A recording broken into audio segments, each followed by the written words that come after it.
I arrived in Cape Town and found that I had almost stepped back a decade, that we couldn't test, we couldn't treat, and we really couldn't intervene medically in a meaningful way. The first challenge was coming from the States as a man and from another culture and never pregnant and fortunately not HIV positive.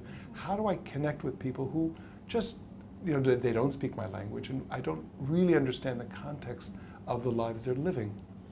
And I was so fortunate to have a woman, Elaine Mann, who was a translator, but also sort of a counselor. She was able to connect with patients in the most meaningful way because she too was HIV positive and a mother. And we formed a partnership in clinics, talking to patients, and I would sit with Elaine and she would translate, and I would say to Elaine, why don't you go off and explain to the mother about how to take care of her baby or how to take care of herself? And Elaine would go off and come back. And I thought, who else could do this? And that was the challenge. And the truth was, one day in the shower, the lights went on, and I thought, well, a patient could actually come back after she's had her baby and join me in the clinic and tell everybody what she's just experienced.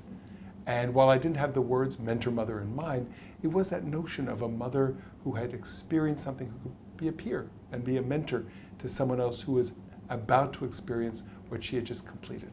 And so I started to enlist my patients to come back in and be present when I was there, to be that next Elaine, to go off and to educate and to support someone who was with me. And wrote a grant proposal and got $7,000 from the Star Foundation. And that to me was a huge sum of money. And it launched the program with $7,000. And the money was in an account, and I would go after every clinic to the ATM and pull out enough money to pay the mentor mothers, the women who were with me in clinic. And that was the beginning.